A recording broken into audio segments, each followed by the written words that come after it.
आप में से काफी लोगों ने हमें बोला था कि जेफ बेजोस की डिटेल्ड बायोग्राफी बनाओ, so here it is.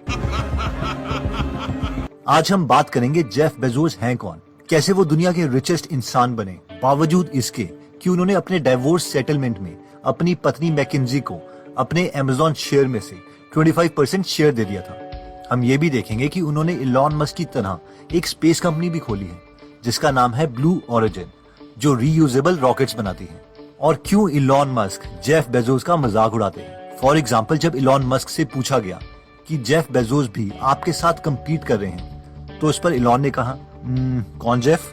Obviously a very competitive person. You're competing with the likes of Jeff Bezos in Jeff who? Anyways, start करते हैं इस इंटरेस्टिंग वीडियो से। जेफ बेजोस पैदा हुए थे जनवरी 12, 1964 में। उनकी मां जैकलिन जॉर्गेनसे एक टीनेजर थी जब जेफ पैदा हुए थे, और 1 साल के बाद जेफ के माँ बाप का डाइवोर्स हो गया, और जब जेफ 4 साल के हुए तो उनकी माँ ने एक क्यूबन इमिग्रेंट से दूसरी शादी कर ली जिनका नाम था माइक बेजोस। जेफ बेजोस ने 1986 में प्रिंसटन यूनिवर्सिटी से कंप्यूटर एंड इलेक्ट्रिकल इंजीनियरिंग की डिग्री ली और वॉल स्ट्रीट में एक फर्म में नौकरी लग गई जिसका नाम था DE शॉज। ये कंपनी एक म्यूचुअल फंड कंपनी थी।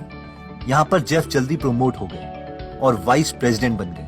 ये करियर बहुत लोगों की नजरों में बहुत ही सक्सेसफुल था क्योंकि इनकी सैलरी काफी अच्छी थी, लेकिन उन्होंने देखा कि इंटरनेट यूसेज हर साल 2300% से इंक्रीज हो रहा है।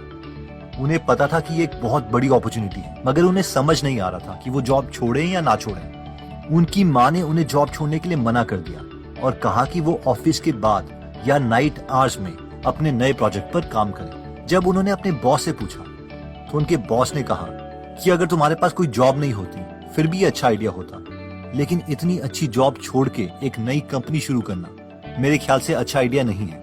लेकिन जेफ बेजोस की वाइफ मैकेंजी बेजोस ने उनसे कहा कि उन्हें कोई प्रॉब्लम नहीं है अगर जेफ अपनी जॉब छोड़ना चाहते हैं। इवन मैकेंजी भी उनके साथ उनके ड्रीम के लिए अपनी जॉब छोड़ने के लिए तैयार थी। फिर जेफ ने एक थॉट प्रोसेस अपनाया जिसे वो कहते हैं 80 इयर्स प्रोजेक्शन, यानी अगर कोई डिसीजन लेने में प्रॉब्लम हो रही है तो खुद को इमेजिन करो कि आप 80 साल के हो गए हो, और फिर सोचो कि जब आप 80 साल के बूढ़े हो जाओगे तो उस वक्त आपको ये डिसीजन लेते हुए खुशी होगी या नहीं। जेफ कहते हैं कि जब मैंने इसे सोचा तो मुझे लगा कि मेरी अगर ये नई कंपनी फेल भी हो जाए तो भी मुझे दुख नहीं होगा जब मैं 80 साल का हो जाऊंगा, जबकि मैं खुशी महसूस करूंगा कि कम से कम मैंने अपनी ड्रीम को चेंज करने के लिए रिस्क तो लिया। लेकिन मुझे बहुत दुख होगा अगर मैं अपॉर्चुनिटी मिस कर दूं। और फाइनली जेफ बेजोस ने डिसाइड कर लिया और फिर उन्होंने और उनकी वाइफ ने जॉब छोड़ दी और सिएटल चले गए नई कंपनी खोलने के लिए। जेफ बेजोस ने एक कागज पर 20 आइटम्स के नाम लिखे जो उन्हें लगता था कि इंटरनेट पर वो बेच सकते हैं, और उन आइटम्स में से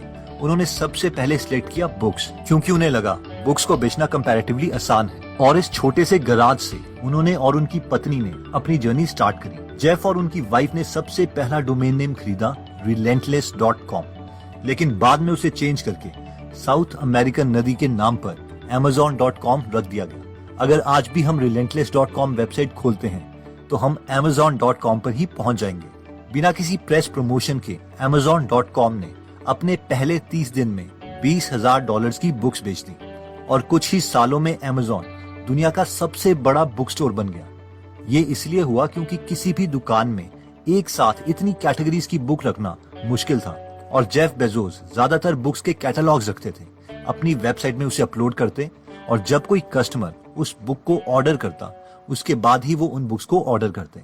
जब सब लोग जेफ की तारीफ कर रहे थे दुनिया का बेस्ट बुक स्टोर बनने के लिए, उस वक्त जेफ इससे बहुत बड़ा सोच रहे थे। उनका प्लान सिर्फ बुक्स को बेचना नहीं था, बल्कि हर बिकने वाली चीज को Amazon पर लाना था।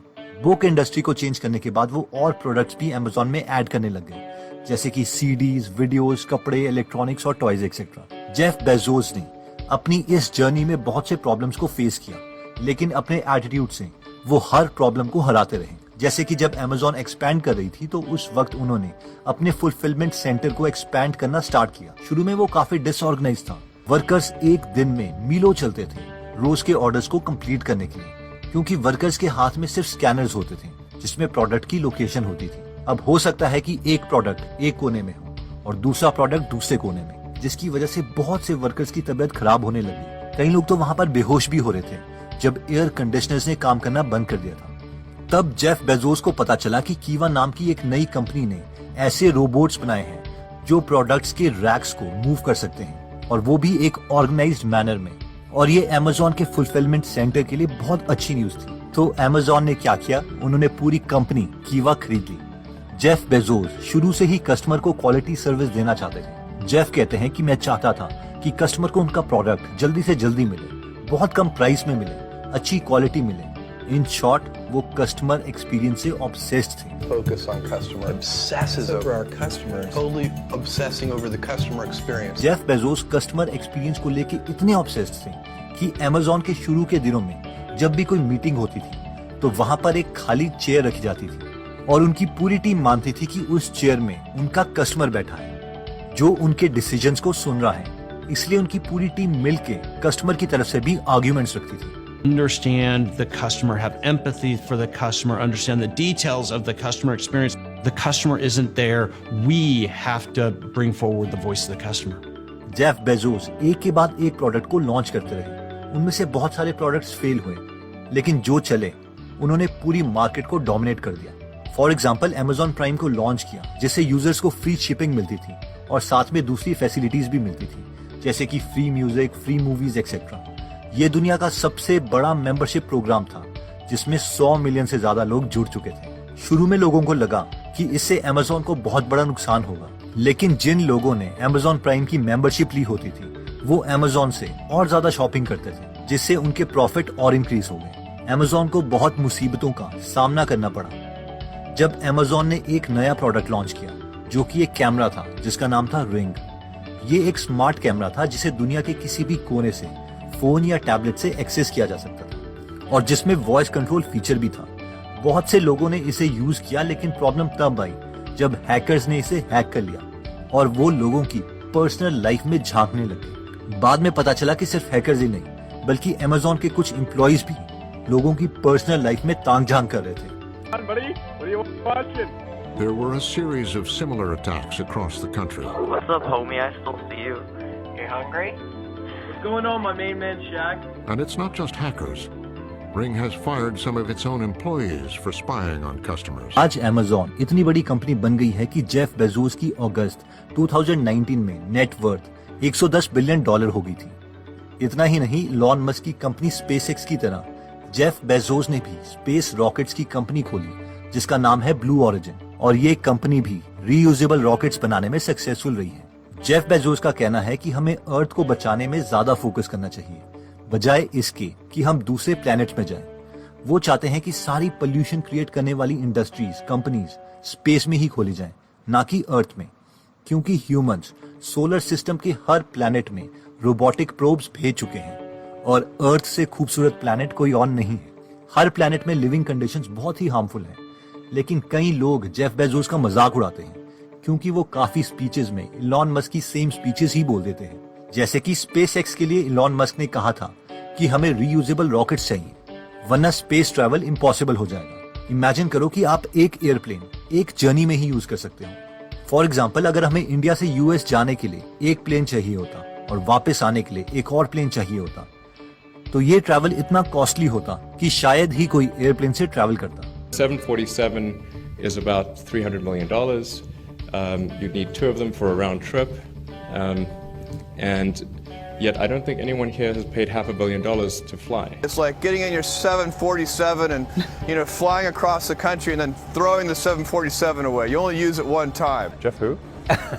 इलॉन मस्क कहते हैं कि ब्लू ऑरिजिन कभी ऑर्बिट तक गया ही नहीं, इसलिए इस कंपनी ने अभी मेजर चैलेंजेस फेस नहीं करे। फॉर एग्जाम्पल, हम मानते हैं कि अर्थ सरफेस से 100 किलोमीटर के बाद स्पेस शुरू होता है, जिसे हम कर्मन लाइन बोलते हैं। इस इमेज में हम देख सकते हैं कि ब्लू ऑरिजिन कर्मन लाइन को टच करके वापस आ गया। ऑल्दो ये भी बहुत बड़ी अचीवमेंट है, लेकिन इलॉन मस्क की कंपनी स्पेसएक्स का रॉकेट फैल्कन 9 इससे काफी ऊपर गया है। जब दुनिया के सबसे बड़े इन्वेस्टर वॉरेन बफेट से पूछा गया कि उन्होंने जेफ बेजोस की कंपनी में क्यों इन्वेस्ट नहीं किया, तो इस पर उन्होंने कहा कि मुझे पता नहीं था कि एक बुक कंपनी इतनी बड़ी बन सकती है और मैं जेफ बेजोस की बड़ी विजन को समझ नहीं पाया। तो दोस्तों, इन शॉर्ट हमने देखा कि बिग थिंग स्टार्ट स्मॉल।